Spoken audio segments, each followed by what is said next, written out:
এখন আমরা এই ফিগারটির মাধ্যমে দেখব নিউরাল নেটওয়ার্ক রিপ্রেজেন্টেশন। এখানে আপনারা প্রথমে যে x1 x2 x3 হরিজন্টালি এগুলো হচ্ছে ইনপুট লেয়ার। তার পরবর্তীতে a1 সাবস্ক্রিপ্ট এবং 1 সুপারস্ক্রিপ্ট, তার নিচে হরিজন্টালি a2 সাবস্ক্রিপ্ট এবং 1 সুপারস্ক্রিপ্ট এবং তার নিচে হরিজন্টালি a3 সাবস্ক্রিপ্ট এবং 1 সুপারস্ক্রিপ্ট, a4 সাবস্ক্রিপ্ট এবং 1 সুপারস্ক্রিপ্ট। এই চারটি হচ্ছে হিডেন লেয়ার এবং তার পরবর্তীতে যে লেয়ারটি আছে সেটি হচ্ছে output layer a superscript 2। Input লেয়ারে আমরা জানি যে ট্রেনিং ডাটাগুলো কি হবে এবং আউটপুট লেয়ারে আমরা একটু অনুমান করতে পারি যে আমাদের আউটপুটটা কি হবে, কিন্তু মাঝখানে যেটি আছে সেটি হচ্ছে হিডেন লেয়ার, সেটি সম্পর্কে আমাদের কোনো আইডিয়া নেই।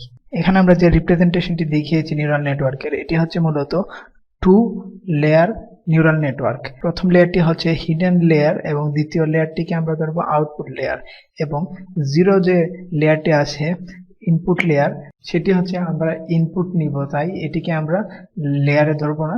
হিডেন এবং আউটপুট এই দুটি লেয়ারকে ধরবো আমরা। এটি হচ্ছে 2 লেয়ার নিউরাল নেটওয়ার্ক।